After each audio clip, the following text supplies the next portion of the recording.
Hey, good morning, church. Hope you guys are having a great morning so far. As you know, we are studying through the New Testament, and we have just recently opened up the book of Hebrews. Now, Hebrews doesn't have a known author, and a lot of historians say that one of the reasons Hebrews was written is to reassure and convince that the Jewish Christians of the time that Jesus was the true Messiah. If you look through the book of Hebrews, you see all these quotations of Scripture, and you see all these citations. Just so that they can convince and use Scripture to prove that Jesus was the Messiah. So we're in chapter 2 today. So if you go ahead and jump in there, it says, the very beginning really jumped out at me. It said, "We must therefore pay even more attention to what we have heard, so that we will not drift away." Just pay even more attention. That I have that underlined in my Bible, because that really, the author right here is defining hearing and listening. It's the same thing as in James chapter 1, being a hearer and being a doer.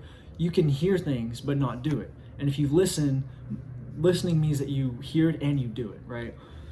So paying even more attention isn't just hearing the word and hearing Josh preach on Sunday mornings. Paying even more attention is hearing Josh and then going and doing, or going and reading the Bible and going and doing what it says. James chapter 1 is a great citation. It says, be doers, not just hearers. But why do we need to pay even more attention? Well, if you keep reading, so that we will not drift away. Drifting away and falling away from God is very easy. Like it's hard. I hate to say that, but it's easy, and it's too easy because we let Satan and the world get into our heads. And it says it right there. It's a lot easier said than done, right? If you pay even more attention, then we will not drift away. If you listen, be a doer, not a hearer, then it will be a lot easier to stay on track with God. Now, the next two verses really hit me pretty hard. So if you read, it says, "For if the message spoken through angels was legally binding, and every transgression and disobedience received a just punishment, how will we escape if we neglect such a great salvation?" The thing that really jumped out at me was, how will we escape?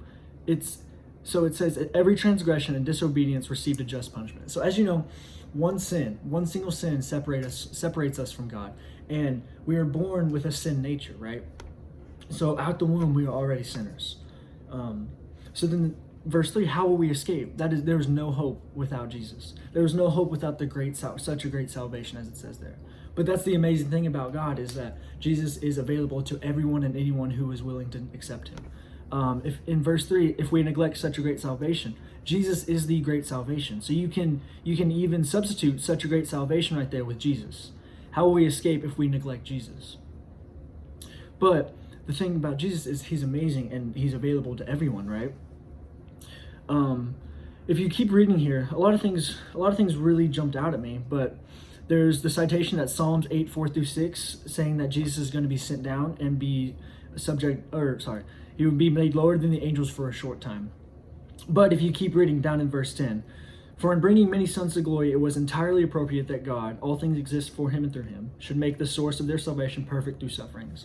Just like in John 15:13, "No greater love for man is that a man laid down his life." That's awesome. So then in verse 11, towards the end of verse 7, it says, "That is why Jesus is not ashamed to call them brothers."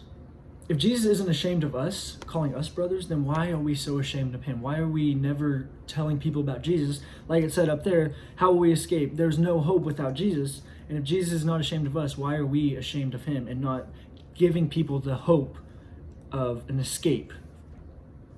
Now, I hope this helped you out, and I hope you guys have a great day. God bless.